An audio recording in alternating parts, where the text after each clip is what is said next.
So you're hanging out with the Erie Seawolves the other day. Come on, let's go on a ballpark adventure.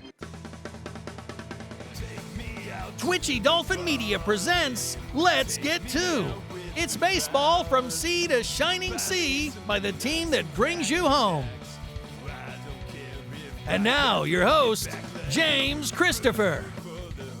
And welcome to Let's Get To. I'm your host, James Christopher. And numbers in the world and in the Bible, everywhere, are important. Let's take the number 2. The name of the show, number of World Series the Houston Astros have won, Alex Bregman's number of marriages I've had, only one of which has really been successful. The number 5 is important, number of seasons of this show. But I want to talk about 5 jerseys and 10 caps. Now, the Erie Seawolves have long been one of my favorite brands in all of minor league baseball. And at the behest of my students, I keep a spreadsheet of all of the gear I own. And as of this very second, at the recording of this episode, I have 5 Seawolves jerseys and 10 Seawolves caps. But funny enough, until we went and shot this episode, I'd never actually been to Erie, Pennsylvania. Which seems weird to have this much stuff if you're a kid from Houston, Texas. You see, the Seawolves realized something that so many other teams in minor league baseball, for whatever reason, in 2023, choose to ignore. The fact is that your audience, your market, your potential customers don't stop at the borders of the city, county, and state that your team plays in. The folks in Erie realize that there is an entire subculture worldwide that is obsessed with minor league baseball, with the branding, and with the gear, i.e. the things you sell. You see, the Seawolves realized long ago that the internet is very much the front porch to the entire Erie Seawolves experience and the brand. Now, I'm sure many of you that are listening and watching are like, hey, it's 2023, we all know the internet's important, so thanks a bunch, Al Gore. But the reality is, if you're a minor league baseball aficionado, so many teams don't take full advantage of the web as a way to grow their business, grow their brand, and help them become self-sufficient with a revenue stream other than tickets through the door and beer at the bar, and then selling whatever merchandise they happen to have on hand. So many organizations still take a very short-sighted approach to simply trying to sell a lot of their stuff online as opposed to restricting it to fans within their zip codes. And it's not hard to find teams that never update the website, that only have a few very generic items in their online store, and though they might have Twitter or X or whatever we're calling it now, it doesn't matter because their last tweet or post or whatever we're calling that now was 2 or 3 years ago. You see, numbers important.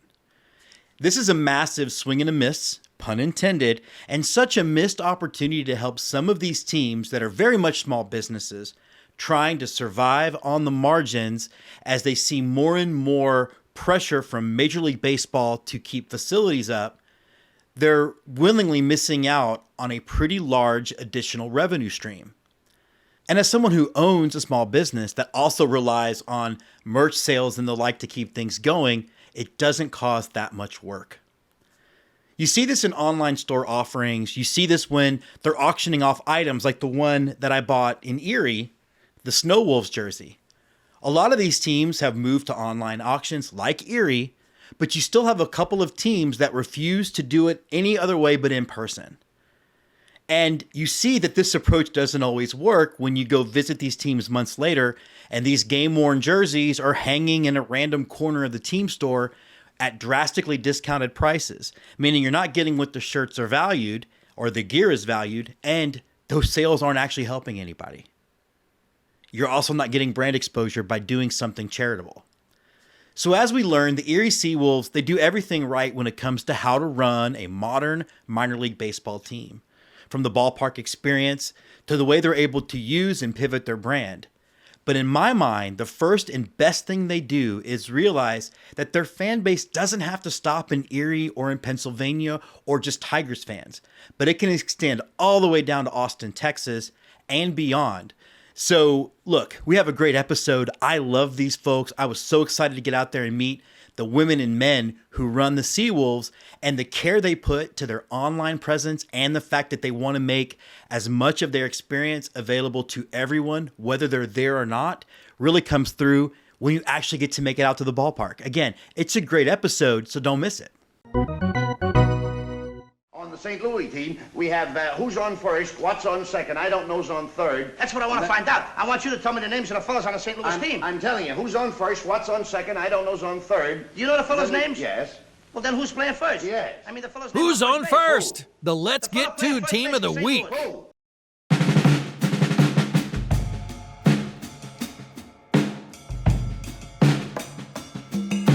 We finally made it. After 5 years of trying to get there, we finally made it out to UPMC Park, home of your Erie Seawolves. Now, the pre-visit energy for our team can vary from team to team, and we try not to put too much pressure or too many expectations on a ball club or staff or an experience. We want to go there and let how we feel about the ballpark and the entire situation speak for itself. But it was hard not to put the highest of expectations on this trip because, frankly, we've been looking forward to making it for so long.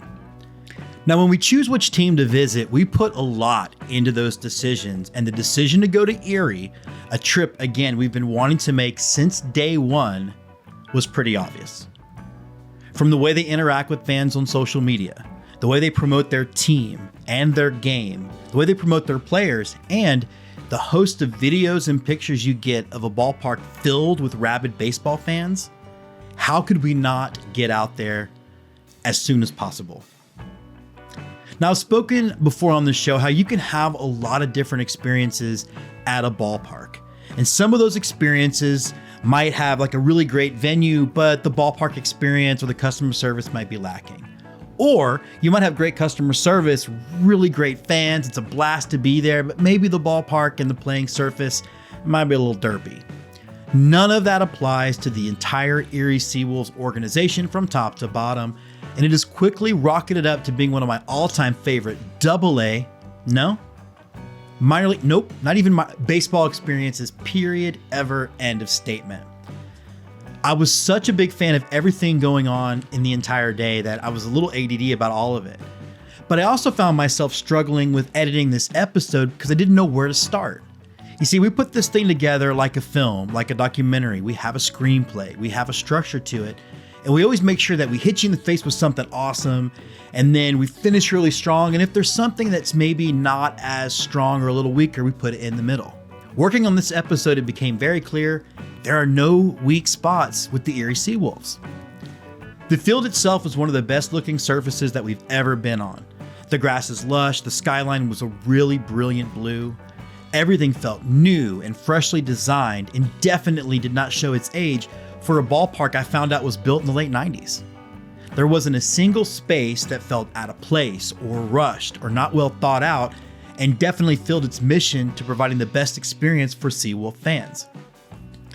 Maybe the easiest way to put it is this. We all know on the show my love for the Corpus Christi Hooks and Whataburger Field. This park and the Seawolves 100% equaled what I feel when I go to Corpus. And it was exciting and refreshing to walk into a new ballpark 5 years into this show and get the same rush that you get when you walk in and you realize that you're in a palace built for the greatest game ever invented.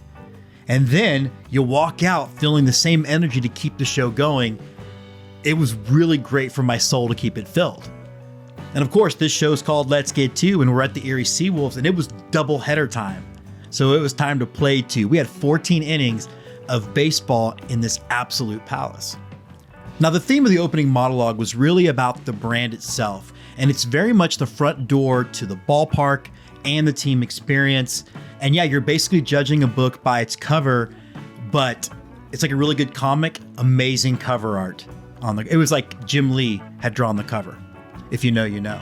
Now, though we've had him on the show pretty much every year that we've been going, we were excited to talk a little Seawolves baseball with members of the front office, and we're thrilled to sit down and talk to the voice of your Seawolves, Greg Gania. Now, being someone who loves baseball and is in the entertainment business, it's always exciting to get to talk to people from the play-by-play booth and hear about how they got to this point in their career. And in so many ways, the radio personalities of a team, that's my favorite part of the staff. I definitely romanticize baseball and the play-by-play voice, my childhood, Milo Hamilton, the whole bit. It's also maybe one of the 10 coolest jobs on the planet. Now, talking to Greg was a pretty exciting opportunity for me, and of course, the first question I'm going to ask is, how do you go from being a kid who I presume liked baseball, and now you're the voice of one of the more iconic brands in all of baseball? Well, generally, kids who like baseball and can't play baseball very well tend to find their way into the industry. So that was me. Yeah. I was awful. I played as a young kid, and then I got into it when I was in, probably 12, 13 years old and got really into baseball. So I started... My career started with the Mahoning Valley Scrappers. Okay, great. 16 years old, team moved into Niles, Ohio, and that was 10 minutes from where I grew up. Team actually relocated the Penn League team from Erie to Mahoning Valley. Wow. And I got a job slinging hot dogs in the concession stand and made all the connections. And I'm sure Andy Milovich, who's been in the game for a long time. He was my general manager at the time. And I went to Andy as I was going into my sophomore year of college saying, hey, I want to be a part of this and I want to work for this organization. And he goes, well, what are you going to school for? And I said, well, I'm looking to do broadcasting. And he said, well, I don't know if I'm going to have anything in broadcasting, but I'll keep you in mind. So I get a phone call in my dorm room in February. He goes, hey, you want to be my broadcaster? I'm like, absolutely, sign me up.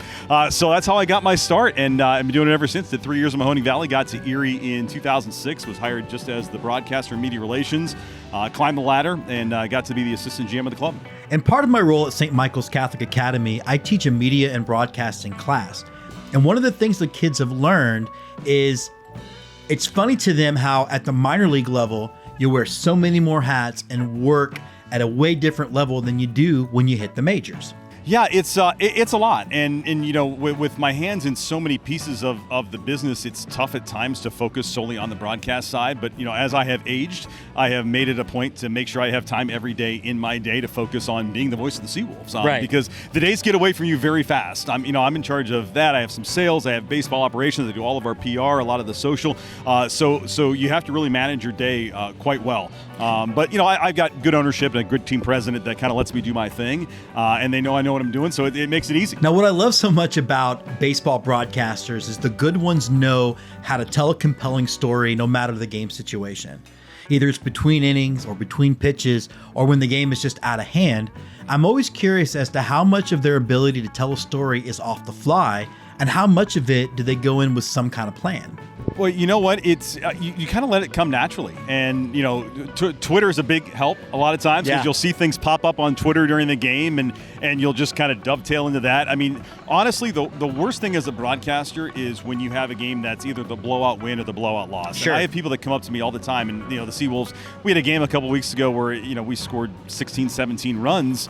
And they were like, oh, that had to be awesome for you. I'm like, yeah, it's great when you're calling the action, but when it's 15-1 after the third or fourth inning, you got still 6 more innings to try and figure out what to talk about. Yeah. So you go down some rabbit holes at times, but you have to keep it all in stride, and it's you want to keep it light, and that's I've always prided myself on having a relaxing style of broadcast, and that's whether you try not to get too high, too low, and when you have those blowout games, sometimes you're really scraping the barrel. I mean, if you see a fan doing something outlandish, that might spark a conversation. Or, I think we were in Binghamton a couple years ago, and we had a blowout. I think we were down, actually. It was a blowout, but there was a bunch of fans decided to do a beer snake. And I'm like, well, this is something to talk about. So you just find things to talk about. And when you do this long enough, you figure it out.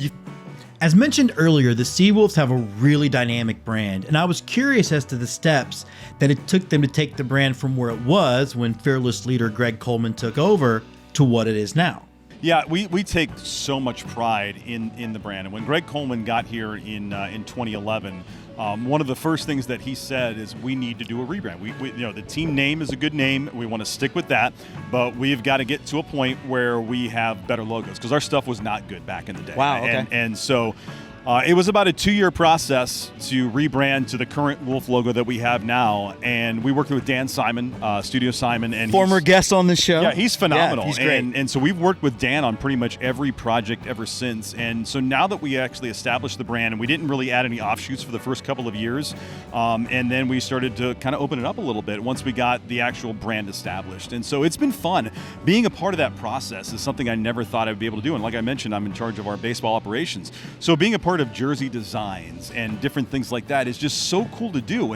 And so Coleman and I work all the time on different looks and, the things that we've left on the cutting room floor that we'll revisit in a couple years. I mean, it's such a fun process, but we take it very seriously. Well, but talk about that, because even your Howlers thing, or you're using what was supposed to be the main logo as an alternate brand this year. Yeah, absolutely, and so it is. You go back, and the Howling Dead was that example of something that Dan had created, and then we just kind of morphed that into the current Howling Dead, and then we put it on hats, shirts, and jerseys, and it was our top selling hat of all time. I mean, we struck lightning in a bottle there. You're about to sell 2 more. So. Yeah, hey, it's a great look. I mean, it's a hat we can't keep in stock, which is a good problem to have. Sure. But we anticipated that. We didn't know how it was going to skew, and we were looking at it, and we thought it was going to skew male, 25 to 45, and it has been the complete opposite. It has skewed across children, women, men, senior citizens, young kids, you name it. And that logo has skewed towards everybody. So sometimes you strike lightning in a bottle with things like that. Other ones that we've tried in the past haven't worked out as well. But you like to keep it fresh. And it's not just about selling hats and jerseys. That's obviously a big part of it from the business side. But we take so much pride in it. Right. And it's an extension of the brand. When I see you guys you're from Texas and you have Seawolves gear. Yeah. That means that we're doing our job. And that's so cool when you see that. And I can't tell you how many other broadcasters in the league when we're traveling, or other fans, or people who work in press boxes, and they'll come up to me and they go, gosh, I wish our team had as many different looks as you guys do, because your stuff is so clean and nice and it looks great on the field. So I take pride in saying that we're the best dressed team on the field in the entire Eastern League. Honestly, to me, it's you guys in the hooks, minor league baseball wide, I think do a great job of pivoting. And one of the things... And let me go back to one quick story about that. So we added the yellow hat on field last year. Right.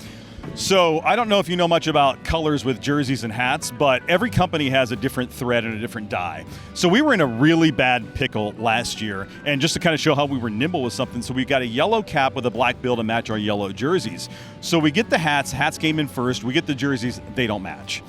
So we went through probably 8 rounds of swatches, sending hats back and forth to Wilson, trying to match New Era. And finally, we had to change our New Era cap to a different color gold for this season. But what morphed out of that was, we didn't want to leave hats off the field as we promoted, we're going to wear these hats on the field all year. Right. So we added a new black jersey with yellow piping. And so now we're nimble on the fly, and we created an awesome look for the field. So it's just, you have to be nimble when you do this. Well, some things aren't going to work and some things will. I was also very curious as to why Greg thought other teams weren't as flexible, and why they seemed afraid, or maybe held their logos a little too precious, to have some fun with it and offer fans some variety. I think a lot of teams are hesitant to make the investment in adding different marks to their brand. And there are a few teams that you see. I mean, Richmond's another prime example in our league. They're always rolling out something new every season.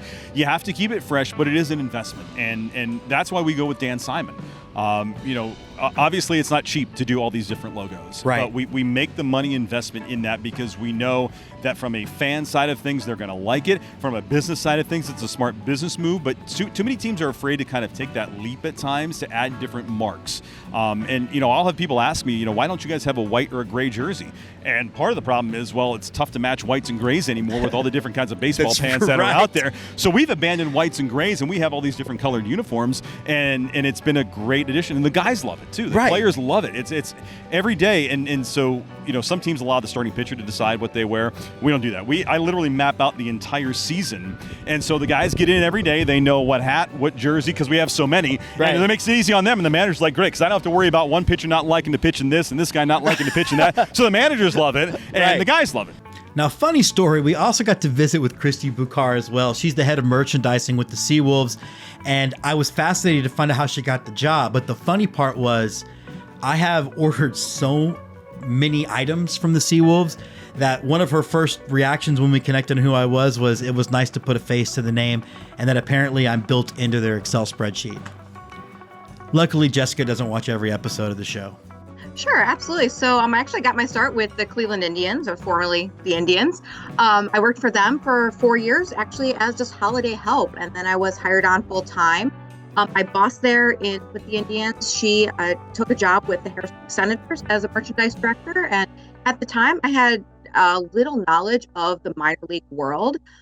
So she invited me out there to just kind of see what it's all about working in that industry. So I went out there in 2010 to work their All-Star game, the Eastern League All-Star game, and had a lot of fun doing it. And so I met a couple people out there. And the following year, I took an internship out there to kind of start learning a little bit more and getting more involved with the minor league world.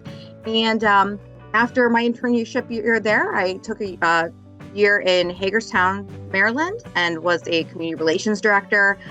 Realized that wasn't my cup of tea. So I went back to home. I'm originally from Cleveland. So I went back to Lake County Captains for them for 6 years in tickets and a little bit more in merchandise, and realized that merchandise was really where my heart was. And I really enjoyed doing the merchandise of things in minor league baseball. So when I found out that the Erie Seawolves were opening a brand new team store at their ballpark, I thought that was a great opportunity for me to maybe see what I can do with a brand new store, see how I can develop it. And here I am in Erie today. This is my fourth season. So, and I'm loving every minute of it. I have my opinions, and I was curious as to see what Christy thought about how the branded merchandise really does help grow the fan base beyond just the area where the team is located. Yeah, so our goal is to really bring in all fans from different backgrounds. So offering these different logos gives a little bit of something for everybody. Franken Wolf might get like the edgier fan. The Irish Wolf helps with the Irish heritage. We also have something that's big in minor league baseball is the program Copa de la Diversión program, which brings in Hispanic heritage back to baseball. So we're allowed to offer that kind of offering.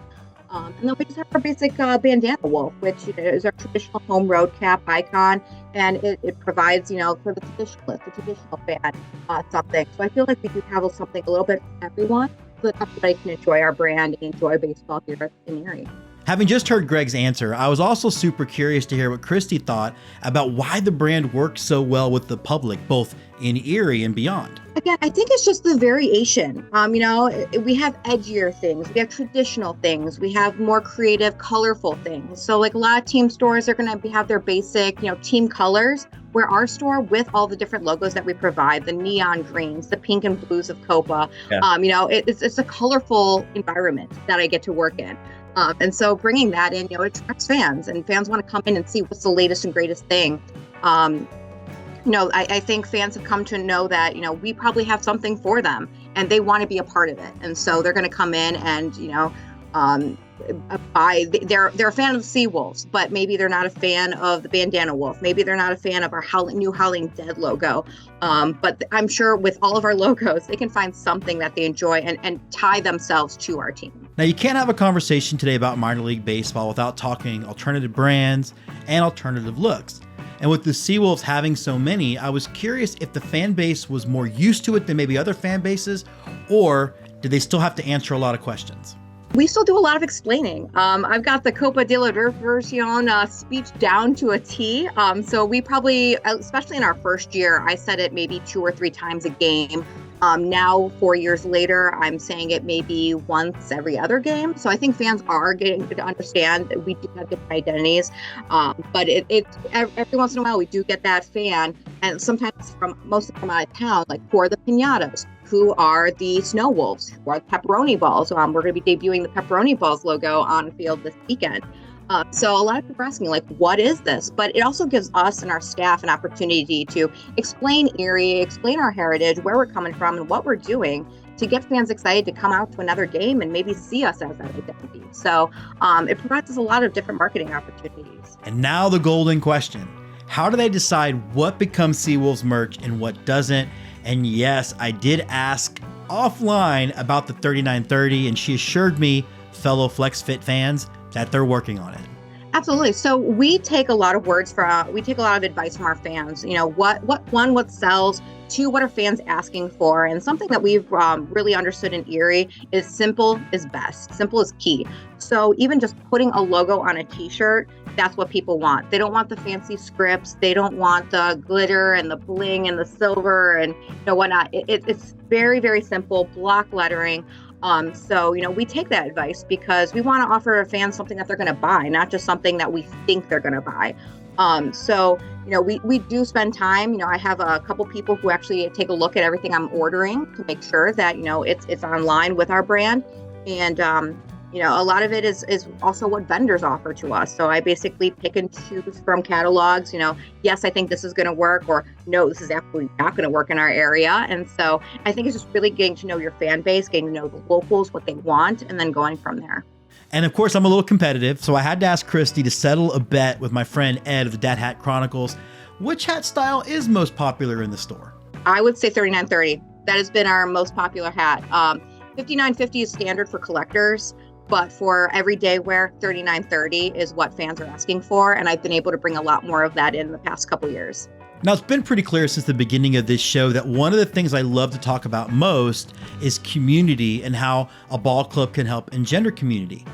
Now, that community can also extend not just within a town, but within one farm system. And I love that when you go to the Erie Seawolves or other Tiger affiliates, you see representation from the other team in that family. And now I realize that I definitely have to get out to Toledo next year. The Seawolves were a hot ticket today, and starting with game one of the doubleheader, a crowd showed up, kept coming, and didn't leave. When you have a big crowd, you have to do more than just have good baseball, but you got to put on a good show. And the mascot, Sea Wolf, is definitely a leader on that front. I'm wearing his jersey, y'all. I feel like I'm wearing Elvis's jumpsuit, but after it's been washed. Now, you might ask yourself, what brought me from Texas and my best friend Mike from down from Toronto on this particular Pennsylvania night? It was Star Wars night, y'all. And you always know that I'm down for hanging out with stormtroopers and death troopers and TIE fighter pilots, Mandalorians, and, pretty much all of it. And then I can watch some baseball, and then I watch people dancing with lightsaber. Let's just say there was a lot of gym going on, and I was having a great time. Though I do want to encourage Greg and Christy, have a Jaws night. It's about to be the 50th anniversary of the movie. I'm going to keep putting this out in the universe until it actually happens. But food, Star Wars nights, ballparks with all the trappings, it's all great. But what makes this game so much fun is spending it with cool people. I got to see Mike, my best friend from Toronto. He's a big Blue Jays fan, in case you couldn't tell by the hat on his head. But we'd not been to a ball game together since pre-pandemic, so it was great to just get out to the ballpark and hang out with him. It was also super fun to get to finally meet Tom Reisenweber in person. He's been on the show a bunch, and he really puts in a lot of work covering all things Erie sports, including the Seawolves. And then we met some I won't call them regular fans, super fans of the Seawolves. These are fans that have been to pretty much every game since the ballpark opened, and I got to sit to a fan who was keeping score, and she was awesome explaining to me how to keep score, because honestly, I don't know. It was so much fun, and she was more than a little cute about her instruction, and at the end of the game, she gave me the scorecard.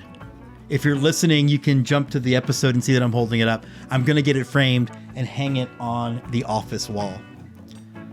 But speaking of community, we did talk to Greg again, and he talked a little bit about what role the Seawolves have with the greater Erie community. I don't just mean in the ballpark, but I mean outside the ballpark gates as well. That's one of our core key business strategies, is being key community partners. And, it shows by the fact that the state awarded us all that money many years ago. And then at Erie Events, our landlord and who owns they operate the ballpark, the theater, the convention center, and the arena. Sure. They've made investments in here as well. And it's our job as community leaders to give back. And, you'll see, there are so many Saturdays where I'll get a text from Greg Coleman in the morning, hey, I'm going out to a game with kids that have disabilities, and he'll take the mascot out to that. Or, it just, our community relations department is out doing different things on weekends, and they don't have to do that stuff. Right. And so we take it very seriously. And part of the other reason we have so many different jerseys, because we have so many charitable partners that we need that many jerseys and specialty nights to make sure all of our charity partners are made whole. So we take it very seriously. And another thing that we've done very well is establish the Seawolves Community Fund. And a big part of that is the Chase Numata scholarship of our player who passed away many years ago. Right. It was 2019. Seems like yesterday, but it happened in 2019. Right, I remember, and so we have kind of helped carry his legacy on, and he that community impact where we're giving back to local high school baseball and softball players going off to play college. We take that very seriously. And look, we wouldn't be here without the Erie community and our fan base, and it's our job to make Erie a better place than when we got here. And of course, it's time for a loaded question, or I should say, the most important question. Now, hopefully at a minimum, when people watch the episode, they're going to follow the Erie Seawolves on Twitter or X or whatever we're calling it today. And then hopefully that will make them go and buy some cool gear. And then the ultimate compliment would be they've seen the show, they saw how we were treated, and they go and add Erie to their list of ballpark trips. So I asked Greg, what is it that you want a new fan to experience? When a new fan is walking reluctantly from the gates to the car, how do you want them to feel? Boy, I want them to come and be entertained. We have invested a lot and hired some very good people in our entertainment department. You guys will see that tonight with the work they do on the scoreboard and our in-game promotions. We want everybody leaving happy, and I know that's a cliche in minor league baseball. And I hate when you hear operators say, "Well, we don't want them to know the final score when they leave," because we do take the baseball very seriously here, right? And they do say that. No, they do. They do ad nauseum, and it's like, all right, come on, we get it. Yeah, it's like, we get it. And no, we take the baseball side seriously. We take the fan experience side seriously, and we want people leaving the ballpark to think that there was something there for them, whether it's whatever specialty item that we have at the concessions that night, or whether they got an autograph from a player or had a good interaction with one of our employees. We want them to leave happy, and that's at the end of the day. If we do that, we have the repeat business, and we've done our jobs. And just like that, the doubleheader is over, and it's baseball sky time. And I can honestly say that Greg's wish for what he hopes a fan will feel after the game, at least in my case, was 100% what I was feeling. The entire experience met all of my heavy expectations, and I walked away just filled with baseball spirit. The ballpark really pops at night. It's just beautiful. But the lights aren't the only thing that are warm. The ballpark is filled with warm, generous, caring people who not only wanted to make sure that I had a good time, but also really wanted to express to me how much they love their Seawolves and how much these Seawolves mean to them. And that includes one of my absolute favorite people that I met at the ballpark, who you're going to meet in the closing. You don't want to miss it. I really hate that it took us 5 years to get here, but good things come to those who wait. But unfortunately, all good things must end, and it was time again to head to the car. But we know that the Seawolves will definitely be back on our future visit list. This is definitely a ballpark I have to show Jessica. It's the kind of ballpark experience that you have that keeps you buzzing, keeps you hopping, keeps you looking forward to next season already, and unfortunately for some other teams, becomes a team and experience that you compare other clubs to. And yes, the cliche is nobody cares about who wins in minor league baseball, but trust me, it was extra cool to be there when the Wolves got the dub, and I'm so glad that they won in our first foray, or should I say, furway, because they're wolves. Our first furway into Seawolf country. Cannot wait to howl with y'all again.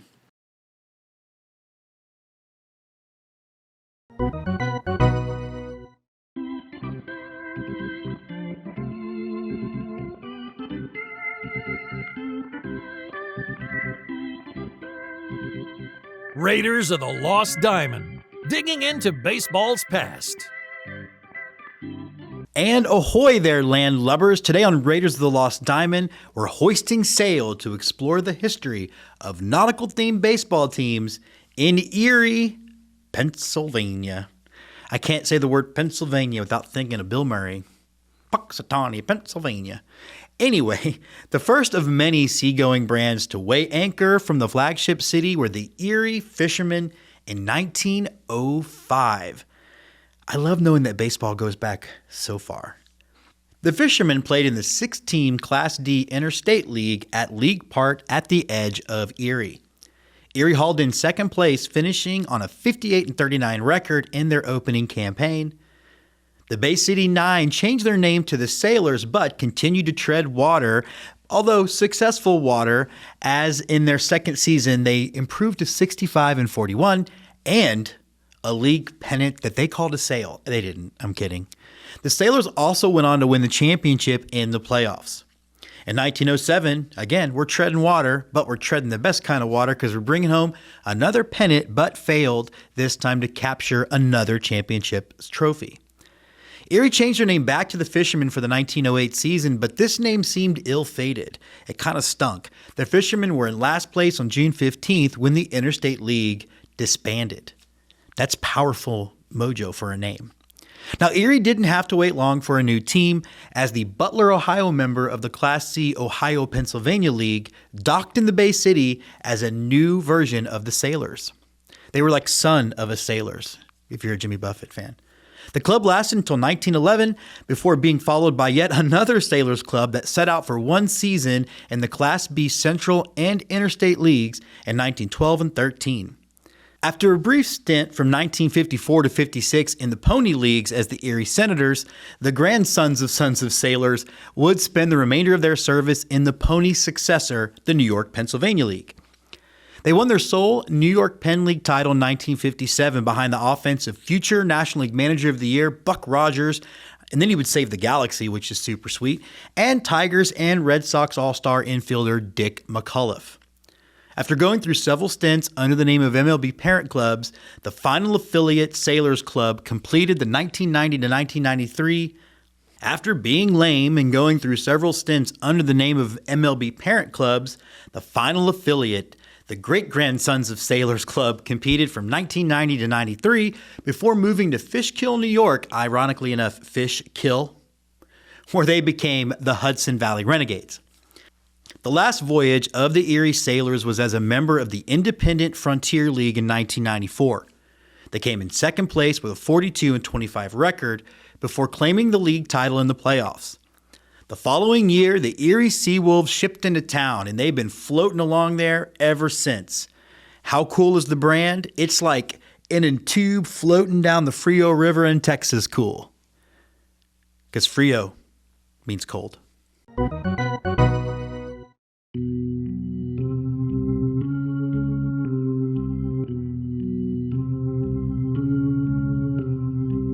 And now, on to close it out, the right-hander from Houston, Texas, James Christopher. So you're hanging out with the Erie Seawolves the other day. Come on, let's go on a ballpark adventure. We have pretty much a sold-out crowd for us. So sold out, in fact, I had to kick people out of my seats because there's nothing wrong with sitting where you're assigned. It's like the fabric of American culture is going to fall apart because we can't sit where we're assigned. Like, we're in the first inning. The fifth inning, by all means, have a seat. Hi, Liz. How are you doing? How's everything going at the ball game today? It's going great, and I saw your tweet. Glad to have you here. We always like to have visitors, so I used to work for the newspaper, so I'm always interested in the media coverage, too. Well, thank you so much. It's been a great, we've had a blast. We've had really, really good time. How long have you been with the team? I have started here after I retired from the newspaper in 2016, so I've been an usher, so. But is that the kind of cool thing? Like, you had a really great career, and now you get to do this? It's kind of fun. Very great career, plus I've loved baseball. The newspaper did a special section when this ballpark opened in 1995, and I was the editor of the special section. And the publisher asked my boss, does Liz know anything about baseball? They're like, are you kidding? Liz knows everything there is to know about baseball. No, I shouldn't say everything, but I love baseball, so. I love that. Well, and you've got a great experience to watch it here. My dad told me that I was born on the day that Bobby Thompson hit the shot heard around the world. So I told everybody that baseball was in my blood since my birth, until many years later, I looked at that date for that game, and it was on October 3rd, 1951, and I was born on October 1st, 1951. So I always tell journalists, check everything, even if it's your father telling you something. We've got a ground ball that's going foul up the first base side. If I were a better play-by-play person, I'd have some facts about him. Like, yeah, he's a Pisces. He enjoys long walks on the beach and men who aren't afraid to cry. Here we have a guy that's a rookie at this, trying to carry his beer out the ballpark.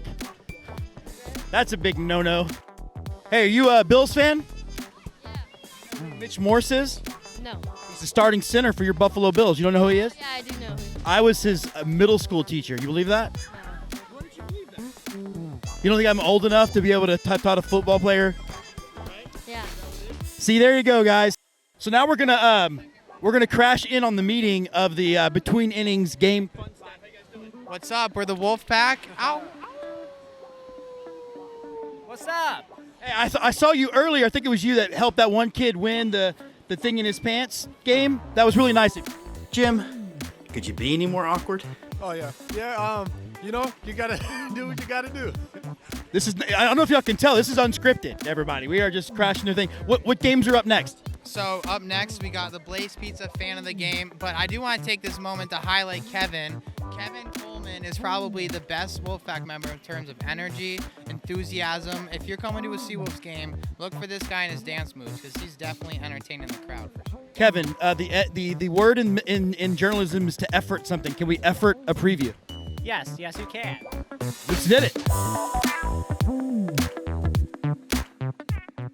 What is the best-selling piece of merch you have at the stand? The lightsabers. First of all, as a Star Wars nerd, that is more of your traditional laser sword, not really a... would you like me to take the camera out of your face? Here we have some gentlemen out here enjoying some cold beverages. We having a good time tonight? Fine, I'm having a good time. Great time. Great. Go Seawolves. Wonderful time. Wonderful time wins, everybody. Congratulations. And it does wrap up this episode of Let's Get To. We're going to be back next week. We're going to be covering the Buffalo Bisons. We had a great time out there getting our buffalo on. I'm even going to try actual buffalo hot wings, which if you know me, that's a weird thing. Guys, we're recording this at the end of June, which means you don't have very much baseball left. It went by like that. Get out to the ballpark, get you some peanuts, get you some Cracker Jack, and most importantly, let's get to. Let's Get To, presented by Twitchy Dolphin Media. Creative Director, Jessica Bybee-Jedgetz. Written, directed, and hosted by James Christopher. Executive Producers, Andy Tomcheson and Scott McIntyre. Produced by Andrew Nelson, Eric Mertens, Jess Canaster. Commentary by Gary C. Warren, Emily Nyman, Paul Caputo, Ed Rivera. Music by Grace Usselman, On Holiday. All trademarks of the teams covered on this episode are the property of those teams. Look for more content from Twitchy Dolphin Media and the Let's Get To family, including Go-Go Astros, Fanboy 76, Yell Fight Suey, Jerseyed, and Unboxed. This has been Let's Get To, baseball from sea to shining sea by the folks who bring you home.